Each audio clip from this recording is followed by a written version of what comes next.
teman-teman, Suara Juventini, balik lagi sama gue Jackie, selalu menemani para Juventini untuk berdiskusi tentang tim kecintaan kita yang berjersey warna hitam putih atau putih hitam ya, bianconeri. Ya, kali ini gue nggak sendiri, kali ini gue berdua, biasanya bertiga maksudnya. Ada siapa nih, bisa dilihat aja deh yang pakai jersey Pemuda Pancasila. Terus, oke, kita kenalan aja deh ya, yang pakai jersey orange siapa namanya dan dari mana? Mungkin masih banyak Juventini lain yang masih belum kenal.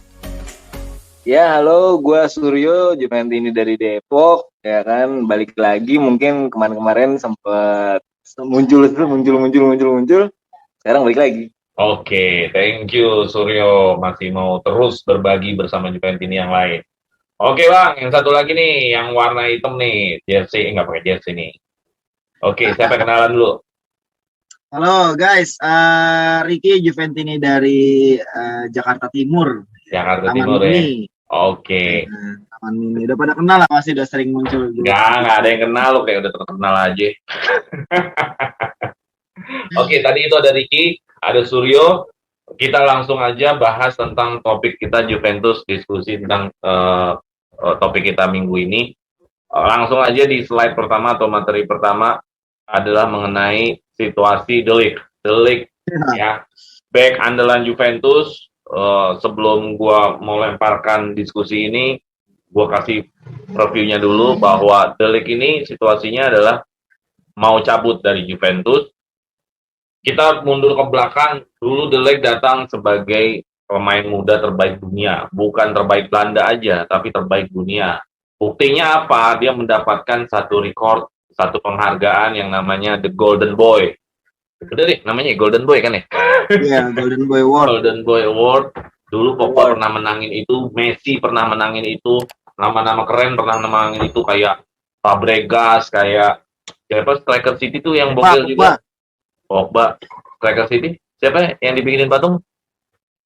Sergio Aguero. Aguero, banyak yang mendapatkan itu. Jadi kita beruntung hadir pemain berbakat besar, yaitu pemain pertahanan Belanda ini, Matthijs De Ligt ya.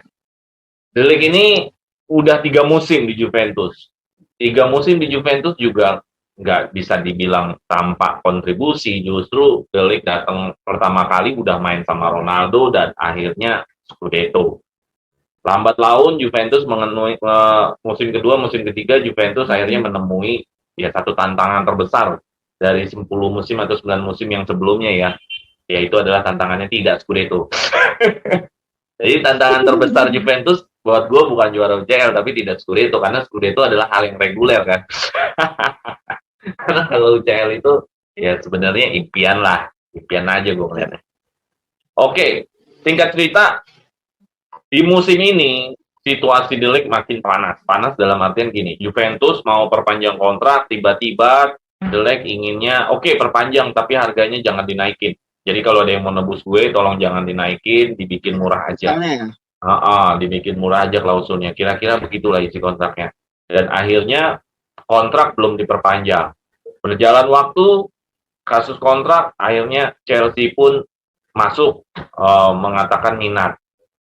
Nah, akhirnya seperti ini keadaannya. Adalah antara De Ligt ini bisa perpanjang atau justru disikat Chelsea. Nah, bagaimana kita pengen tahu? Pertama adalah yang gue pengen tahu adalah perasaan lu gimana pas dengar De Ligt mau cabut? Ricky dulu deh. Gimana, Rick? Oke, waduh, ini sebenarnya kalau dari gua sebagai Juventini, gua merasa sangat sayang kalau sampai cabut ya, karena De Ligt itu cukup konsisten ya, walaupun memang Juve kebobolannya banyak juga sih ya, ya kan, apalagi musim lalu. Cuman De Ligt itu hampir konsisten sepanjang musim, hampir nggak pernah cedera ya kan, dan memang kontribusinya mungkin nggak terlalu kelihatan karena kan Juve juga sering kalah gitu. Tapi kalau menurut gue yang gue lihat mungkin bukan di De Ligt-nya sih ya Bang, mungkin partnernya yang memang belum memadai untuk seorang De Ligt gitu. Jadi kalau gue ngelihatnya kalau sampai keluar mungkin kerugian besar sih buat Juventus ya, karena umurnya masih muda dan memang saat ini dia masih komoditi panas juga di bursa transfer gitu. Apalagi kabarnya kan dijual ke Chelsea dengan harga segitu, jadi ya wah enggak banget sih ya kalau cuma 40 juta sama Timo Werner, waduh Oh, kayaknya itu sih kurang gitu kalau ya. tentang nanti nilai Hmm, transfer nanti dulu. Ini nanti perasaan lu ya, aja dulu ya, perasaan lu dulu ya aja. kalau gue sih sedih sih kalau sampai memang harus pindah gitu. Karena takutnya kalau harus cabut terus penggantinya tidak seperti dia, Padan lah kayaknya ya, padan. ya tidak sepadan kayaknya. Aduh, bakal bakal nanti malah bakal ngulang lagi dari awal nih lini belakangnya nih. Karena kan sekarang Celini juga udah nggak ada kan. Gitu sih. Jadi gue sih berharapnya kalau bisa sih jangan cabut. Jadi Itu sih. perasaan lu adalah sedih, kalau bisa jangan cabut ya. Ya, kalau bisa jangan cabut. Oke. Sur, gimana Sur? Perasaan lu, apakah bisa mewakili Juventus ini yang lain juga? Dari sisi lu gimana Sur, melihat informasi delik begini loh Sur? Gini, kalau gue pribadi, pendapat gue tetap akan nggak ada pemain yang lebih besar daripada klub. Jadi kalau memang misalnya dia sendiri untuk menurunkan klausulnya sendiri, pasti kan ada alasan di balik itu. Dan kita harus mengingat keuangan klub. Kemarin di zona COVID itu kan memang pendapatannya nggak gede gitu. Ketika itu berusaha untuk diturunkan gajinya segala macam, di sini eh, ada nggak loyalitas dari seorang Delik gitu. Kalau memang dia tidak ada, ya nggak ada pemain yang lebih besar dari klub. Sorry, gue agak beda pendapat gitu. Kalau itu memberikan kesempatan kita pemain-pemain muda gitu. Emang berat sih. Delik itu memang world class player, betul. Masih muda, betul ya kan.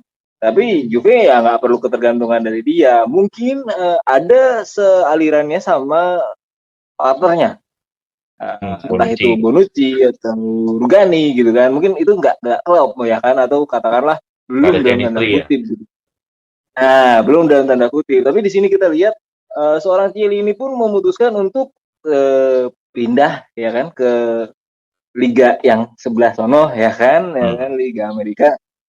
Itu juga pasti ada rasanya kan, entah karena dia memang sudah memberikan kesempatan kepada back-back yang lain, atau memang dia menemukan challenge yang baru di liga benua yang lain gitu kan.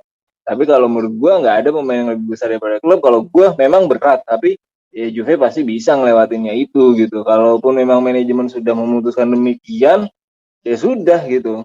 Itu akan menjadi tantangan, challenge kalau menurut gue, untuk menemukan back-back baru yang lebih lagi daripada Delik gitu. Memang berat. Oke. Itu kalau lo bilang apa namanya, pemain muda berbakat, iya, dia juga kapten Ajax juga, iya ya kan. Ya cuman nggak apa-apalah kalau menurut gue sih, ya udah. Oke. Berarti dari lo sendiri Sur melihatnya intinya balik lagi tidak ada pemain yang lebih besar dari klub ya. Betul. Kecuali Mbappe mungkin. Kalau itu Mbappe beda mungkin. lagi tuh. Itu beda lagi ya. Beda lagi ya. Oke, betul itu gue setuju. Hampir setiap klub mungkin akan menerapkan hal yang sama. Tidak ada yang lebih besar dari klub, dan kenyataannya kalau memang Delik mau pindah ya pindah-pindah aja kan gitu. Pasti Juve selalu mendukung siapapun yang mau tetap bertahan, siapapun yang mau cabut ya cabut aja gitu kan. Jadi nggak ada yang bisa dipaksa untuk bertahan juga. Terus kita balik ke masalah Deliknya sendiri adalah tentang performa dia selama di Juventus. Skill apa atau kualitas seperti apa yang lo lihat selama di Juventus nih, Mas Suryo? Apakah yang lo lihat di sini Delik itu jago di tackle-nya, apakah di duelnya, apakah di intercept-nya, kalau dikaitkan dengan skill-skill pertahanan, menurut lo apa yang lo sorot yang paling bagus selama Delik mengawal pertahanan Juventus ini, Sur? Dari sisi performanya, apa yang lo lihat yang paling bagus dari skillnya Delik selama lo nonton Juve? Kalau pendapat lu dari gua, atau bisa kita lihat di situ di aerial blockingnya dia improvementnya cukup bagus ya. Terus habis itu mungkin kalau teman-teman bisa tengok-tengok juga itu di YouTube ya kan, di tacklingnya juga makin oke lah ya kan. Di situ dia bisa improve banyak gitu dibandingkan dengan mungkin di Ajax gitu. Memang ada sih kalau kelemahan untuk back yang tipe-tipe blocking itu, bisa balik ke cedera, baliknya lama gitu kan. Itu memang ada di situnya. Tapi kalau untuk improvement backline, habis itu blocking itu jauh improvementnya, peningkatannya, progresnya meningkat sih kalau menurut gua ya. Di situ bisa belajar dari Chiellini, Bonucci ya kan, atau mungkin Rugani. Rugani kan memang kita kenal dulu juga tacklingnya bersih-bersih loh sebenarnya. Oke. Jadi lu punya sorotan khusus terhadap blok-bloknya si De Ligt lebih oke ya, lebih mantap lah ya. Ya. Oke, Rick, apa yang Di lu situ- lihat dari gimana? Ada lagi tambahin? Ya udah. Di situ De Ligt kan muda itu kan maksudnya kita bisa belajar pengalaman dari Chiellini dan Bonucci juga gitu. Mungkin Bung Ricky ya. Oke. Ya, jadi belajar dari Profesor Harvard. Mourinho memuji lo. Ya. Siapa yang back yang dipuji sama Mourinho? Ya, Chiellini sama Bonucci gila. Oke, Rick, dari sisi performa, dari sisi skill, apa yang menjadi sorotan lo? Apa yang menjadi lo melihatnya, wah, De Ligt mewah nih di sini. Ini nih kualitas De Ligt ada di sini. Apa yang lo lihat dari performa dan skillnya De Ligt selama ini? Wah, De Ligt tuh menurut gua ya, terlepas dari Juventusnya ya, kalau dari sisi De Ligt-nya, iya, De Ligt-nya dia menurut gua dia adalah salah satu back sentral yang punya kualitas bagus banget ya, karena tackle-nya bersih gitu kan, dia hampir jarang dapat kartu ya kan, seingat gua ya, mungkin kalau ada statistiknya nanti Bang Delon bisa kasih tahu, cuman seingat gua dia hampir jarang dapat kartu, tackle-nya bersih dan juga blockingnya bagus banget gitu, dia punya areanya, dia tuh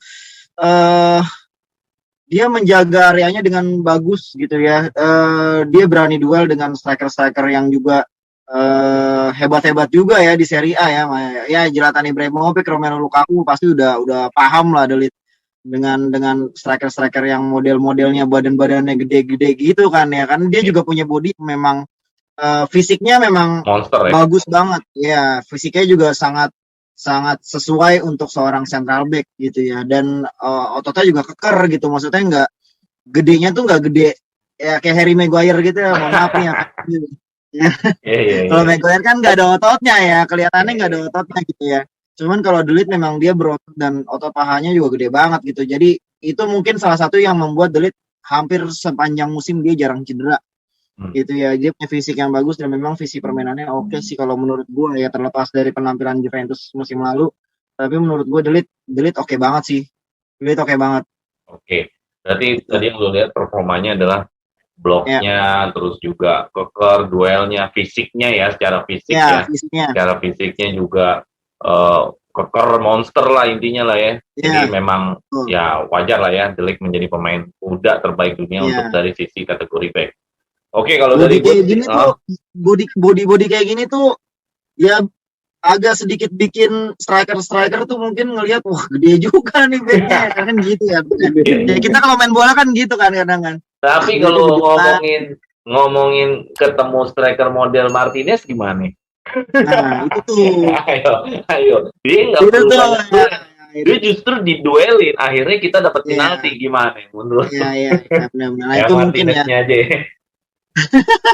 Iya mungkin ya, memang beberapa striker mungkin yang memang berbadan lebih kecil gitu ya, mereka punya nilai dari sisi cara membaca permainan kali Bang ya, kayak dia bisa ya intinya cara-cara liciknya pasti ada lah gitu. Dia karena kan badan kecil biasanya punya speed yang lebih kencang ya kan dibanding striker-striker yang besar. Nah di situ dia bisa memanfaatkan skillnya itu untuk ngeco back yang badannya gede kayak De Ligt ini gitu ya. Sepersekian kali adalah De Ligt pasti kecolongan lah pasti untuk striker yang memang ya ciri-cirinya kayak Martinez gitulah. Martinez dia memang menyusahkan sekali sih Martinez. Nyangkutin kaki bangsat banget lu. Lihat nggak ada Kopaita? Masih inget aja gue. Anjing nyangkutin kaki. Lupa tuh. Nyangkutin kaki ke Bonucci penalti goblok. Oke, kita balik lagi ke De Ligt nih. Masalah De Ligt adalah sekarang masalah nilai mau cabutnya nih. Ini yang tadi lu sempat singgung, ini menjadi heboh ketika Chelsea nawarnya juga kurang ajar juga nih. Itu Chelsea nawarnya adalah oke, gue beli De Ligt, gue kasih lu duit 40 juta euro plus Timo Werner. Kalau kita menghargai De Ligt 100 juta euro. Berarti kan Timo Werner ini 60 juta euro. Ya kan, ya gila banget sih menurut gua 60 juta euro dihargai Timo Werner tuh gila menurut gua. Itu udah nggak masuk akal sih Chelsea. Ya kalau kecuali kalau lu 60 jutanya cash, 40 jutanya Timo Werner, walaupun tuh masih tergolong mahal ya udah oke lah. Ya, Tapi kalau lu ngasih cashnya 40 juta, gue emang udah nggak setuju. Nah, bagaimana nih ke Ricky aja langsung? Gimana Rick lu melihat situasi penawaran Chelsea kayak gini nih? Terus kedua juga di sini ada nama-nama replacement penggantinya, ada Koulibaly, ada Serbi, ada dari Monaco tuh siapa tuh, ada dari Arsenal, Gabriel, ada Romano yang 9. Lu setuju nggak salah satu di nama ini akan jadi pengganti De Ligt atau lu punya nama yang lain? Oke, gimana Rick tentang situasi yang ditawar Chelsea plus penggantinya? Oke, yang tadi gue bilang Bang ya, kalau harus kehilangan ya mungkin ya pasti ada rasa wah hilang gitu kan, salah satu back terbaik di dunia gitu kan. Kita udah punya salah satu back terbaik di dunia dan hilang. Itu pasti ada rasa kehilangan gitu. Cuman kalau untuk hilangnya ke Chelsea dan Chelsea nomornya cuma segitu ya, 40 sampai 45 juta pasti Timo Werner. Timo Werner itu memang masih muda juga sih ya, belum umur 30-an. Dia sempat bagus juga di Jerman ya. Sempat oke juga di Jerman gitu, tapi saat ini memang situasinya Werner memang ya di Chelsea aja udah gak dapat tempat gitu kan. Maksud gue kalau misalnya dulu cuma ngasih 40 juta plus Timo Werner kayaknya sih nggak sesuai ya gitu. Mungkin 40 juta atau 45 juta plus Kai Havertz mungkin ya. Oh, iya, benar, masih oke gitu. Kante. Iya kan? 40 juta plus Kai Havertz lah yang masih muda dan juga memang tasnya bagus banget gitu, dan gue masih oke lah untuk melepas De Ligt gitu. Ya, jadi menurut gua Chelsea wah tega bener ya, sadis gitu kalau untuk Iya. Sadis ya, Afgan. Ya, kalau untuk penggantinya jujur aja Bang, gua nggak terlalu tahu dua nama ya. Badiashile gua nggak tahu, sama Gabriel Magalhaes gua juga nggak tahu. 3 nama gua tahu, Koulibaly, Acerbi menurut gua terlalu tua ya, udah terlalu tua emang untuk gantiin seorang De Ligt yang memang masih prima. Magnoli gue sempat suka dulu ya, tapi semenjak suka cedera ya di Milan dan memang sempat kehilangan tempat juga gitu beberapa musim terakhir ini, baru bisa megang lini belakang lagi. Masih kalau untuk Koulibaly oke kali ya. Koulibaly masih oke lah ya kan? Cuman gue punya nama lain yang dulu gue pengen banget dia ke Juventus gitu ya, karena dia free transfer tapi ternyata diembat si jawara Liga Champion ya.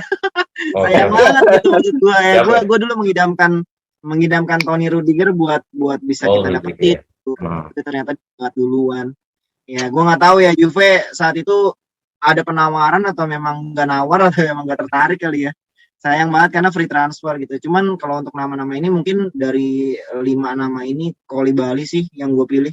Oh, Koulibaly ya. Oke, jadi situasinya Chelsea nggak bagus ya, nggak oke ya penawaran Chelsea, kecuali kalau ada di switch ke nama lain lah. Terus lu juga melihat Koulibaly masih agak pantas lah untuk menggantikan De Ligt. Oke Sur, tadi situasinya De Ligt ditawar Chelsea udah disampaikan sama si Ricky, bahwa Ricky punya pendapat seperti itu. Lu punya pendapat seperti apa melihat ditawar dengan Chelsea dikasihnya Timo Werner nih? Apa lu setuju aja atau kalau punya pendapat lain apa gimana? Sama replacementnya De Ligt, apakah namanya salah satu di sini udah cukup ataukah ada nama lain? Ya, Sud. Gini, jadi kalau menurut gua, kalau 40, 45, 50 dan untuk seorang Timo Werner, sekarang tanya, prestasi Timo Werner di Chelsea sendiri itu apa gitu? Beda sama 2-3 tahun yang lalu gitu. Udah underrated ya kan, udah underrated.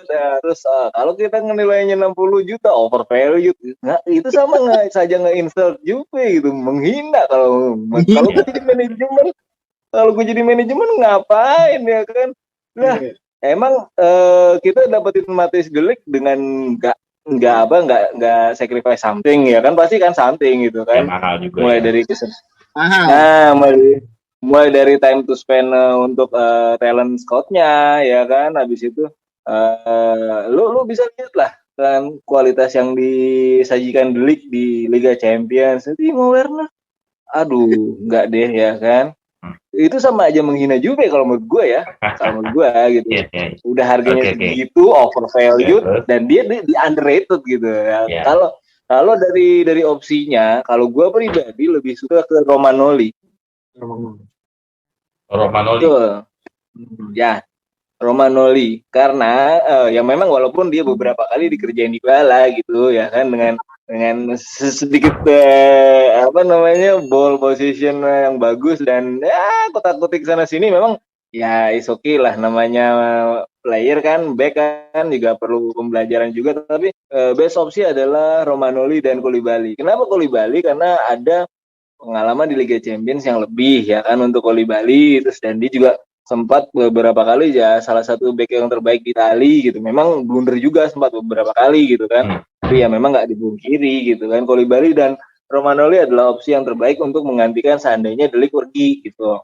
Karena di situ kita sudah melihat dari segi apa umur, pengalaman dan adaptasi di Liga Italia udah oke banget gitu. Kalau untuk nama Rudiger, gue setuju sama Bung Riki ya kan. Dia kemarin sempat agak-agak ragu-ragu dan sempat diisukan akan ke Juve juga ya kan? Iya. Betul. Ngegas kali Juve. Nah, ya kan yang jadi pertimbangan adalah gaji sekali lagi ya kan? Oke. Benar gaji sih, benar. Iya gaji gitu kan, gaji. Terus Chelsea ini menurut lo mendingan kita tolak aja penawarannya apa diganti pemain nih? Kalau lo lihat kalau Ricky kan juga masih punya kemungkinan ya kalau kayak Havertz boleh lah gitu. Kalau lo gimana, Sur? Tolak aja penawaran dari Chelsea atau diganti dengan pemain lain Timo Werner ini? Gini Bro Delon, nah, kalau kita ngelihat dari beberapa wacana-wacana seperti lini tengah yang akan dirombak gitu kan, gue lebih setuju refer ke Bro Delon, Kante. Walaupun dengan harga segitu plus Kante. Kante ya.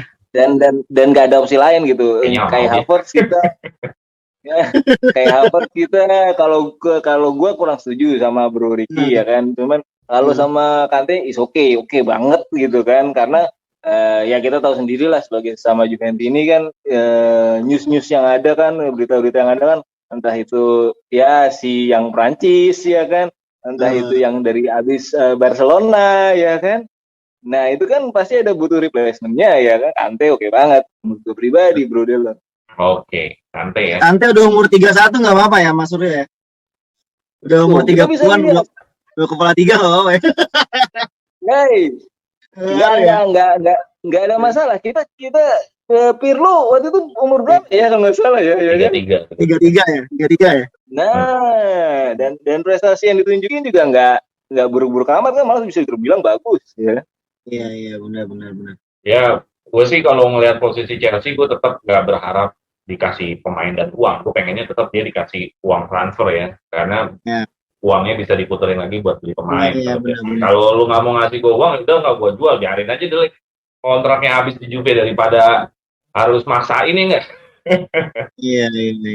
Gitu. Sebenarnya Werner ini bisa diakalin lagi sama Juve. Kalau emang jadinya begitu, Werner ini diterima, tapi nggak dimainin, tapi di loan. Loannya itu kita sewain, dapat duit lagi. Loannya minimal 10 juta per musim atau 20 juta per musim. Modelnya kayak Morata loh, dari Atletico ke Juve. Kan tiap musim kita bayar sama Atletico 10 juta. Yang menjadi PR kan harus dilihat value-nya si Werner sendiri ya. Ada nggak offering yang mau ke dia nanti kalau di loan, ya kan? Iya. Pokoknya nanti kalau udah jatuhnya tanya kalau udah kita pinjem terus gak ada yang mau, gimana kan? Bingung juga nanti. Palingan kan dipinjemin itu dia menghasilkan uang, terus kita nggak bayar gaji dia. Kayak Morata di Juve emang apa? Atletico kita nggak bayar gaji, tapi selama Morata 2 musim di Juve kita bayar dia. Ke Atletico 10 juta per musim. Iya. Jadi makanya pas Morata ini mau ditebus, Atletico Juve-nya maunya cuma di bawah 20. Kenapa? Kok kan udah bayar sewa lu gede. Iya. Masa dikenain lagi 30 juta? Gitu. Gila juga tuh Atletico tuh meres ya, padahal di sana nggak ketemu juga ya, kampret juga. Gue udah sewa Morata 10 juta per musim, 2 musim 20 juta. Terus gue mau beli Morata nih 15 juta, berarti kan total gue keluar buat Morata 35 kan? Iya. 5 ya. Ah, Moratanya nggak, si Atletico-nya nggak mau segitu. Atletico-nya tetap gue maunya 35. Loh, berarti kalau 35 tambah 10 55, cuan banget Atletico. Iya. Udah itu gaji kita bayarin lagi. Karena kan kalau skema peminjaman itu gaji bisa dibayarin klub atau gaji bisa dibayarin yang peminjam. Iya. Jadi kayak Rovella, kayak Fagioli. Ini kan dipinjam ke Cremonese sama ke Genoa ya. Genoa. Nah, itu yang bayar gajinya Juventus. Hmm. Jadi ada juga skema kontrak bahwa kalau peminjaman tetap yang bayar gaji sebelumnya. Nah, kalau skemanya kayak gini menarik untuk Neymar kali ya.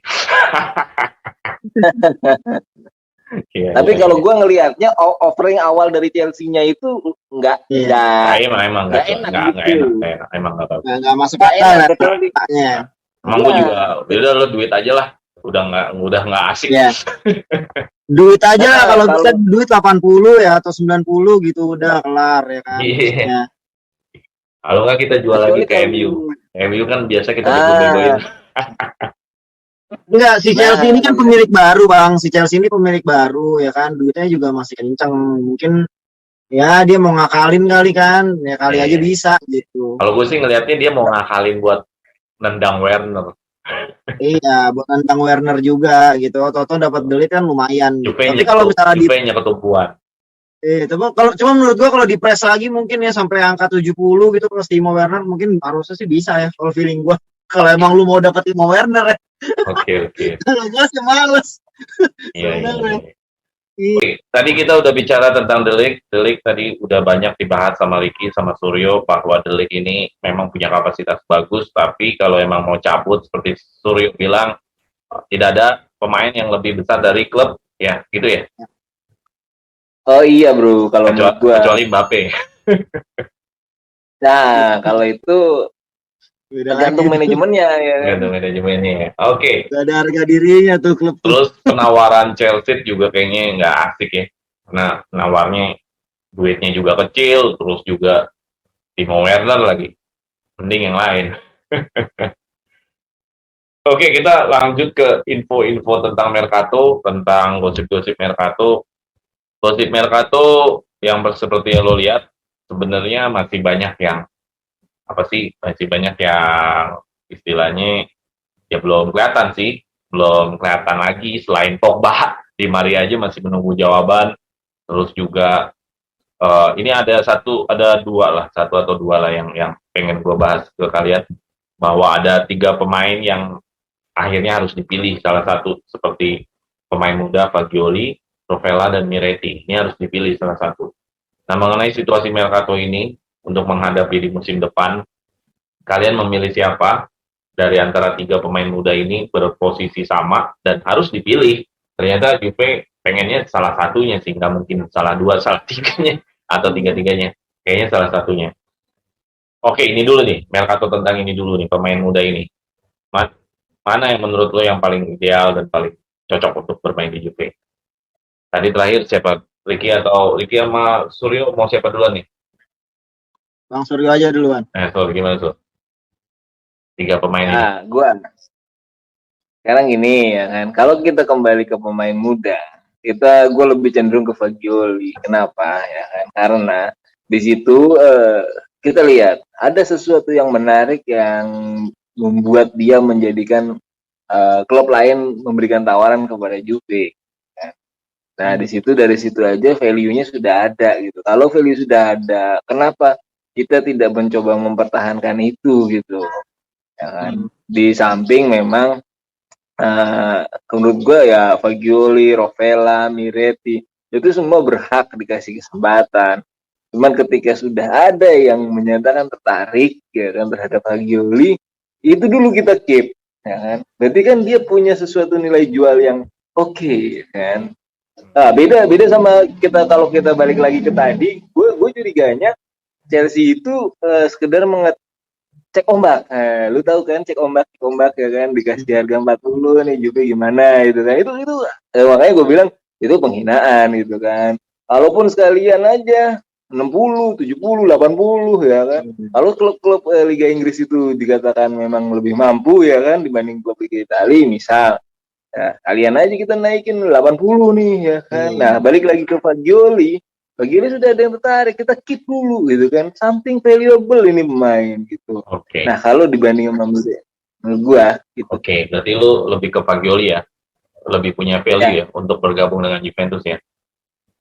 Ya, karena ya kita lihat aja cara dia main. Teman-teman Juventus ini bisa ikutan komentar di bawah gitu kan, gimana Fagioli, atau bisa sekaligus mengkomparasi antara Fagioli, Miretti sama Rovella, kan posisinya mirip-mirip. Teman-teman Emang Juventus mirip, ini silakan mirip. loh. Makanya disinilah yang menjadi perdebatan. Siapakah yang harus diputuskan gitu untuk bermain di Juventus. Kalau tiga ini posisinya beda mungkin nggak jadi soal. Ini kan menjadi soal karena posisinya sama dan di usia yang sama, range-nya kan sama antara 18 sampai 21. Gimana nih? Rovella, Fagioli dan siapa? Satu lagi, Miretti. Kalau gue lebih cenderung ke Miretti ya Bang ya. Miretti. Karena beberapa kali udah sempat dapat panggilannya Allegri ya kan. Dia juga sempat main di beberapa laga terakhir. Kita tahu sendiri kan pelatih kita yang sekarang ini kan, waduh, agak-agak yang gimana ya, agak-agak sentimen sama pemain muda gitu kan. Ya mungkin bukan sentimen kali ya, mungkin karena dia lebih percaya dengan pemain-pemain yang punya kapasitas di level yang udah tinggi gitu ya. Cuman dengan dipanggilnya Miretti kemarin menandakan bahwa mungkin ada kesempatan bagi pemain muda nih di musim depan untuk bisa tampil gitu kan. Gue juga sempat baca beberapa info gitu ya, bahwa si ya pemain-pemain seperti Miretti, Fagioli sama si Sule ya kan, itu kemungkinan besar bisa dapat tempat, ya bisa dapat tempat di skuad kita di musim depan gitu. Tapi dari tiga nama itu mungkin yang paling punya kans menurut gue sih lebih ke Miretti sih gitu, lebih ke Miretti kalau gue melihatnya ya, karena terakhir dia main pun sepertinya Allegri juga suka gitu ya dengan gaya mainnya dia, dibilang the next Claudio Marchisio. Jadi kalau gue ngelihatnya mungkin Miretti punya kans besar sih. Gitu. Terlepas dari Fagioli yang juga mainnya bagus ya, gue juga ngelihat beberapa kali gitu ya Fagioli juga cakep sih mainnya gitu, dia passingnya juga bagus gitu ya, visi permainannya oke gitu. Cuman kita nggak tahu nih musim depan nih, karena si pelatih kita ini memang nggak bisa ditebak gitu pemain-pemain yang dia pilih gitu. Ntar ujung-ujungnya Rabiot lagi sama si siapa ujung-ujungnya Rabiot lagi yang main ya, kan ini kasihan juga pemain mudanya gitu, udah dimasukin ke squad tapi nggak dimainin juga gitu. Oke. Berarti Miretti dan Fagioli. Kalau gue melihatnya memang dua ini yang paling besar. Rovella kayaknya bakal tereliminasi ya. Ya benar. Fagioli sama Miretti ini kalau gue melihatnya satu sisi nanti, kalau gue situasinya adalah tergantung Fagioli ada yang nawar apa enggak. Kalau Fagioli ada yang nawar, gue rasa Fagioli langsung dilepas sama Juventus. Entah itu dalam posisi di luar atau posisi dijual. Tapi yang ini menjadi repot nanti kalau Fagioli nggak ada yang nawar dia. Jadi ikut pramusim, Fagioli nggak ada yang nawar, gue rasa Allegri di sini akan punya suatu perbimbangan yang cukup besar nih antara Fagioli sama Miretti ya. Kalau gue ngeliatnya gitu. Ya, gue juga masih bimbang sih antara Fagioli sama Miretti. Yang pasti Rovella masalahnya posisinya sama, itu dia yang jadi permasalahan. Posisinya sama gitu. Kalau di lini depan menurut gue sih Sule kayaknya udah punya satu tempat sih di skuad utama menurut gue ya. Gue nggak tahu nanti belakangnya dimainin atau enggaknya kita nggak tahu. Cuman kalau untuk dimasukin ke squad gitu menurut gue sih udah cukup lah untuk Sule. Kalau mau mengeliminasi, misalkan mau nggak ngangkut Fagioli ini kan pemain muda terbaik dari B, udah ada satu penghargaan. Tapi kalaupun juga misalkan ini juga Miretti juga udah main, udah berkali-kali kan Allegri bilang Miretti cocok dengan Juventus. Jadi dua hal ini bikin kebimbangan yang cukup besar sih buat Allegri sih. Pengennya sih dua-duanya, tapi kayaknya nggak mungkin, pasti salah satu. Apalagi selama masih ada Rabiot kayaknya nggak mungkin. Kayaknya susah. Iya, jadi nggak mungkin. Kayaknya tetap salah satu. Oke, kita lanjut lagi. Juventus juga memasuki semua lini tengah list jual kecuali Locatelli. Waduh. Menurut lu semua bakal berganti kan? Atau menurut lu masih ada yang ketinggal? Sampai Zakaria pun kalau ada yang nawar tetap mau dijual. Jadi mau McKennie, Zakaria, Ramsey kan mau dipecat. Terus siapa lagi sih? Arthur. Semuanya masuk kecuali Locatelli. Gimana lu melihat situasi lini dengan Juventus nih? Kan Pogba udah pasti masuk nih. Jadi tinggal aman nih Pogba sama Locatelli. Semuanya kalau ada yang nawar dijual. Gimana, Rick? Kalau misalnya semuanya masuk daftar jual kecuali Locatelli gitu ya, berarti memang kualitas pemain Juve saat ini memang ya begitu gitu. Kalau dari pelatih maunya ngejual berarti kan pemain itu kan nggak apa value-nya juga udah mulai berkurang gitu ya. Jadi menurut gua ya kalau memang dia udah nggak bagus gitu, cuman mungkin untuk Zakaria sama McKennie kalau menurut gue sih pengennya jangan ya. Ya kalau untuk Zakaria karena dia baru semusim dan awal musim juga masih cedera. Dan McKennie gue ngelihat dia salah satu pemain yang bagus sih ya. Ya walaupun beberapa kali indisipliner, cuman anak muda Amerika gitu ya, kita tahu sendiri kan kayak gimana pergaulannya kan. Jadi ya menurut gue McKennie punya visi yang oke lah buat kedepannya gitu. Sayang aja kalau dilepas gitu. Itu sih. Jadi masih kalau bisa jangan semuanya lah. McKennie masih Ya bisa jangan semuanya lah. disisain. Karena ini juga rumor sih hitungannya. Kita kan bicara Mercato ya, rumor ya. Nah, gimana Sur? Rumor sih mengatakan bahwa salah satu jurnalis semuanya dijual kecuali Locatelli. Buset deh. Ngeri amat. Kan di situ bahasanya kan kalau ada penawaran yang bagus untuk Zakaria dan McKennie jual. Arthur udah jelas mau dijual. Rabiot udah jelas mau dijual. Ini masuk lagi Arthur, McKennie dan Zakaria. Gimana itu? Kembali ke yang gua awal tadi, nggak ada pemain yang lebih besar daripada klub. Kalau gua. Dan ke topik pembahasan sebelumnya, itu bisa ngasih sekaligus kesempatan dong buat pemain-pemain macam Fagioli, Rovella, Miretti, ya kan? Walaupun mereka dalam tanda kutip masuk daftar jual, manajemen Juve pasti punya alasan untuk itu. Ya kan, entah itu dari segi komersial, entah itu dari segi performa, ya kan, yang menurutnya kurang bagus. Kalau memang Zakaria itu dinilai kurang bagus, ya jual aja kalau menurut gua. Tapi ya kan, kasih kesempatan juga, kita harus agak fair gitu. Sorry, bukan agak fair, kita harus fair untuk pemain-pemain muda. Ketika ada slot banyak yang kosong, kasihlah kita ke pemain muda. Kalau menurut gua pribadi ya, kesempatan gitu kan, itu kesempatan emas untuk masuk gitu. McKennie itu bagus untuk rata-rata pemuda Amerika yang memang di Amerika sendiri soccer itu tidak terlalu sedahsyat NBA, ya kan, kita tahu ya kan.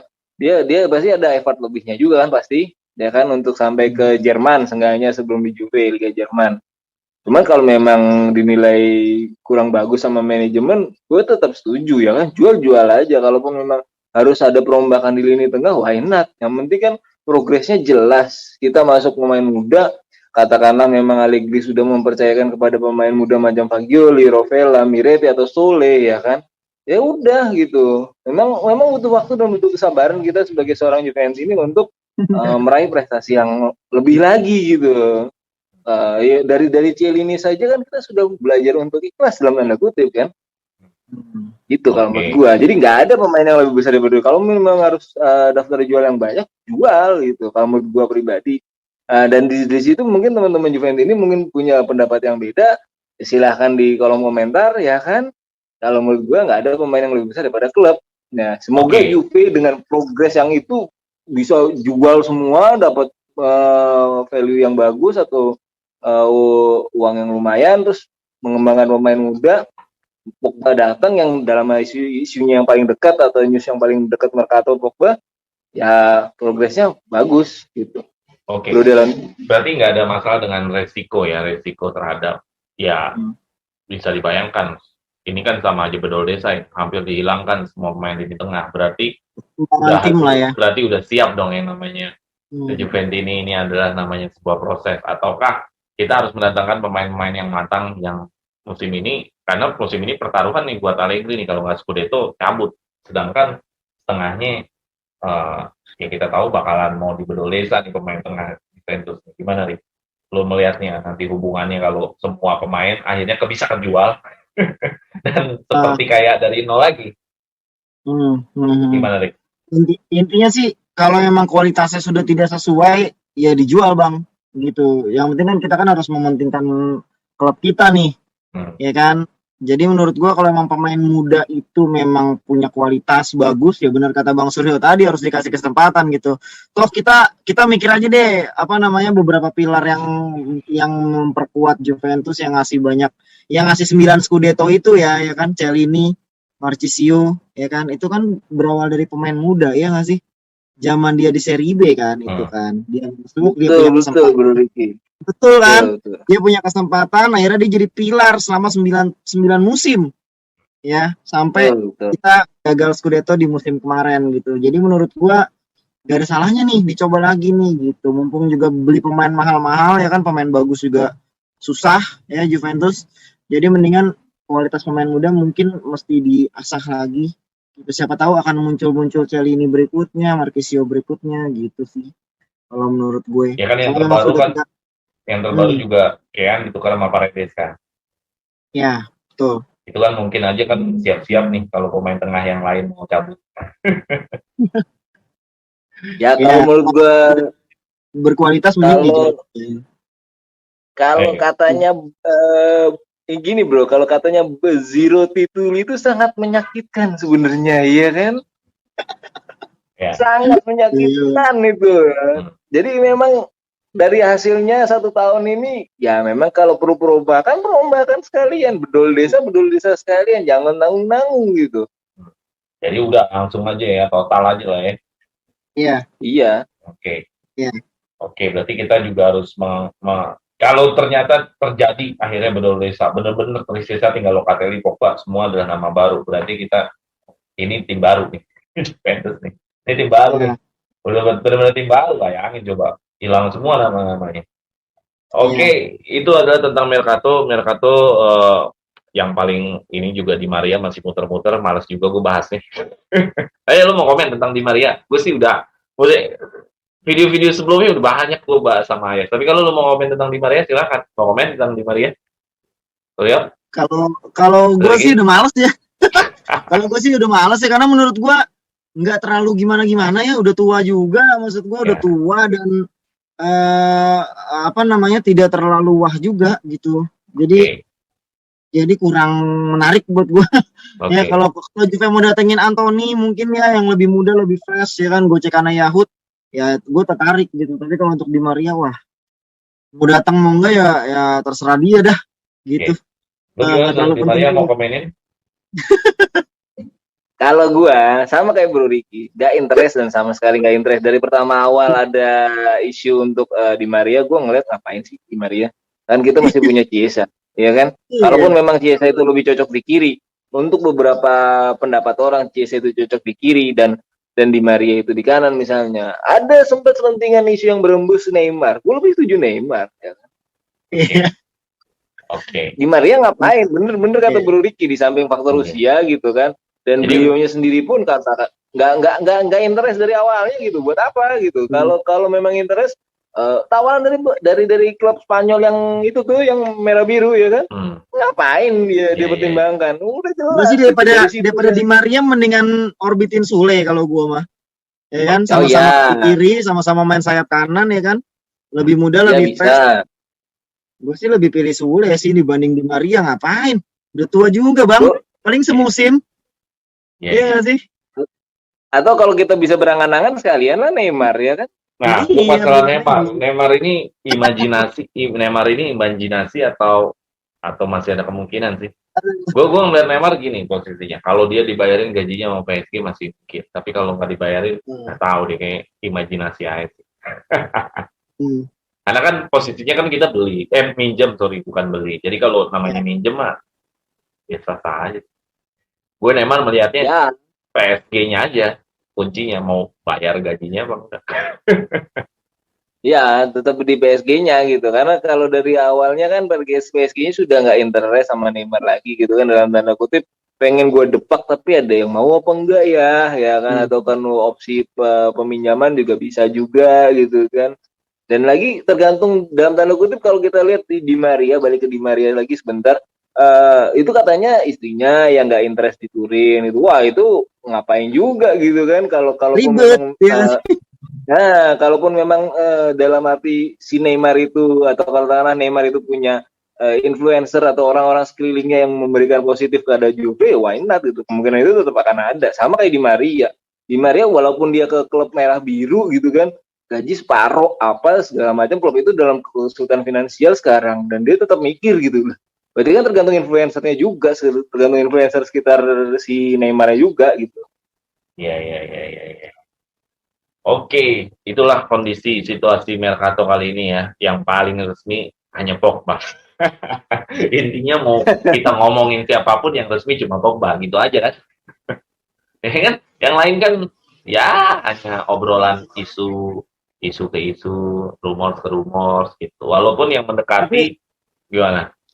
tapi soal Neymar kalau dibilang imajinasi susah juga ya Bang. Gua semenjak kejadian Cristiano Ronaldo datang ke Juve, Hmm. menurut gue udah nggak ada imajinasi lagi sih. Karena semua hal bisa terjadi sekarang gitu ya Hmm. kan. Dulu itu situasinya Ronaldo sama Neymar sekarang itu beda jauh loh ya kan. Hmm. Ronaldo itu habis dapat Ballon d'Or, dapat UCL, ya dia pemain terbaik dunia saat itu gitu menurut gue, dan dia bisa bisa tiba-tiba datang ke Juventus gitu ya Hmm. dengan gaji selangit gitu. Jadi menurut gue kalau memang Juve-nya mau mungkin harusnya sih bisa gitu. Jadi menurut gua nggak ada imajinasi dia, pokoknya semenjak semenjak Cristiano datang ke Juventus semua Berarti hal bisa kalau terjadi. kalau Ronaldonya yang datang lagi ke Juventus imajinasi Kalau kalau gue bilang influencernya bapaknya Neymar gitu, bapaknya Neymar dengan bapaknya Neymar ya kan. Kalau bapaknya Neymar Iya, kayak gue kira sih gitu gitu. iya, Karena kalau ngeliat dari Blue Ricky, CR7 aja sempat di Juve ya kan. iya, Hmm. Ya, ya, benar. ya, ya. Tapi kalau untuk balik lagi gue udah nggak interest sih, jujur aja, karena udah ada Vlahovic sih. Karena menurut gua udah oke, udah cukup lah, striker udah bagus gitu. Hmm. Kita Enggak ya. benahin sisi yang lain gitu. Dengan datangnya Ronaldo malah nambah beban gaji lagi, Bang. Ya, ya, ya. Gitu. Ya, ini gue sih Neymar ya tengah-tengah juga sih ini beneran apa enggak gitu. Ya gue masih melihatnya itu ini aja lah, masih melihatnya ramenya Mercato aja lah. Karena yang memberitakan Neymar kan baru satu jurnalis kan, belum banyak gitu loh. Berbeda sama yang lain-lain. Yang lain-lain kan udah misalkan dari berapa jurnalis. Di Maria yang beritain kan hampir semua orang, bener nggak? Oh, Gitu. Terus berita Kosti yang beritain ada beberapa jurnalis gitu. Jadi kalau Neymar ini cuma satu orang yang paling mantep, Momblano. Cuma dia doang yang berani. Yang lain ya enggak gitu. Jadi menurut gue ya bukan berarti ini berita juga belum tentu salah ya. Bisa jadi dia benar juga. coba kalau kalau isunya CR tadi dari siapa? Dari siapa? Isunya dia dari Momblano juga. Ya jadi Momblano ini Nah, isunya CR dan si Neymar. Cuman ya, baru dia doang yang kan biasanya kan jurnalis Mercato kan kompakan kan cuma masalah cepat atau lambat doang kan. Iya kan? tuh. Nah ini kan Masalah masalahnya orang dalam aja ini. iya dari pertama kali Momblano ngasih tahu tentang Neymar sampai sekarang jurnalis lain belum ada yang berita Neymar lagi. Iya. Gitu kecuali jurnalis. Inagresi, Iya itu inagresivitas belum gitu. belum ngomongin. Dia aja nggak ngomongin sama sekali. Terus yang lain-lain belum. Romano belum. Jadi ya udah nih baru. Kecuali kalau Momblano nih berapa hari kemudian jurnalis lain juga ikut memberitakan. Nah ini bener ini kayaknya. Gitu. Tapi gua rasa kita juga harus terus lihat jurnalis lain. Kalau jurnalis lain juga ikut memberitakan yang sama-sama, ya mungkin bukan imajinasi lagi sih. Iya. Iya. Kita tunggu aja kelanjutannya ya kan, kalau emang beritanya makin santer dari semua jurnalis, ya mungkin udah bukan imajinasi lagi, bisa lah. Iya, karena ya jurnalis kan ngangkat, muter-muter, taunya belum tentu jadi. Kayak musim pertengahan kemarin yang diangkat banget kan Zaniolo. Tahu-taunya capek, bukan. Zaniolo Bohong juga diputer ya. mulu, kasetnya disetel mulu. Taunya kan enggak. Gitu. Waktu pas musim-musim terakhir nih, kita Serie A mau selesai, yang diputer terus kan kasetnya si Safik tuh. Iya. Ya, Nah, NMS. diputer terus kasetnya tuh. Jadi sekarang hilang. Ya Mercato ya harus gitu kita nyikapinnya. Yang lagi rame siapa omongin terus, Juve-nya nggak ngelirik ya udah gitu. Oke, itu aja Mercato karena mau banyak-banyak juga masih musim Mercato, kita harus ngomongin lagi Mercato ntar habis bahan. Ya, intermezzonya yang lain Serie A mau mulai 14 Agustus, masih panjang. Masih panjang banget. Hmm. Mercato itu sampai 1 September. Jadi gue berharap sebelum sebelum Mercato selesai nih, Juli kita mau pramusim, mudah-mudahan udah fix semua nih pemain-pemain nih. Kita musim Giornata pertama langsung lawan Sassuolo. Wah, Menurut berat lu? tuh. Hah? Ya kan Berat Sassuolo depan. Ya tergantung lah, kalau pemain Sassuolo-nya pada dipindah-pindah ya nggak berat lah. Iya, iya, iya. Beberapa kali Kan Sassuolo diincer sering banget. semua. Traore diincer. Siapa tuh Pastelli apa Freitas siapa gitu yang masuk ke timnas Serie A kemarin baru-baru ini nih. Iya. Namanya F gitu. Nah, itu diincer juga, terus kayak Berardi juga ya, Berardi juga diincar Juve ya. semua rata-rata diincer, tahu jadi tahu enggak sih emang. Ya kalau semua diincer ya baru lagi Sassuolo. Skamakanya diincer sama PSG loh. Iya. Tahu nggak lu? Iya, Scamacca PSG. Skamakanya di rumah Tahu, tahu, PSG. tahu. Gila lu. Iya, Scamacca diincar PSG, gokil. Iya kan? Keren. Tadinya kan Internya kan udah dapat Lukaku lagi nih, kayaknya nggak mungkin. Jadi kayaknya ke PSG nih. Ya rumor sih, atau juga. Oke deh, itu aja Ya, bisa tentang aja. Mercato. Ada lagi tentang Mercato? Ya diudahin aja lah. Karena mau diomongin yang lain-lain juga minggu depan kita bahas begini lagi. Sama aja ngulang-ngulang lagi. Orang belum ada game lagi. Oke, itu aja. Mudah-mudahan teman-teman Suara Juventini yang menonton ini bisa dapat satu informasi, satu pandangan baru, dan satu cerita baru tentang Juventus di musim ini. Dan ingat, Juventus masih ongoing untuk Mercato, jadi sabar aja untuk semua pemain-pemain yang mau hadir, yang punya, waduh, mimpinya mau datengin siapa-siapa, mudah-mudahan terjawab ya. Mudah-mudahan. Amin. Ya. Kalau mimpi gue kayaknya susah terjawab. Mau datengin Son, mau datengin Verratti, susah lah. Oh, Verratti bro. Imajinasi tuh kayak. Iya kan? Ya kan mimpi, ya nggak? Mimpi kan boleh aja. Iya, iya. Sebenarnya gue dari Boleh, semua boleh. penyelam saya pengennya Son udah. Son, lagi cakepnya udah. Gue sih pengen dapat Lautaro Martinez sih, Bang. Ah, iya. Nggak lihat, bisa juga. Oke lah kalau gitu. Tur, ada yang mau lagi tambahin terakhir? Dari dulu gue pengennya Kamavinga yang di Madrid sih sebenarnya. Kalau ada dia dari musim kemarin itu beda lagi ceritanya. Iya, benar. Iya. Oke, itu aja ya. Sama Vinga ya. Terakhir ya. Rick, terakhir. Iya. Dah. Gue sih pengennya Marco Verratti lah. Udah. Verratti. Gak ada ini, gak ada obat lah. Marco Verratti duet sama Pogba, udahlah. Udah sama Locatelli lagi. Udah. Sama Locatelli lagi. Udah ngeri lah. Udah itu. Itu sih. Nah, sekalian imajinasi. Hah? Terus Modric bro. Iya, ya. Terus Modric kan sekalian bro. Terus udah habis juga kontraknya tuh ya. Dia udah mau sekali tuh Cross tuh sama Locatelli main bareng tuh. Ngeri tuh. Iya. Ya kan? Oke. Dah, gitu aja kali ya. Dahan aja lah. Oke, teman-teman Suara Juventini, jangan lupa share, like, and subscribe Suara Juventini, channel yang khusus buat Juventini. Oke, Vino Alavine. Forza Juventus.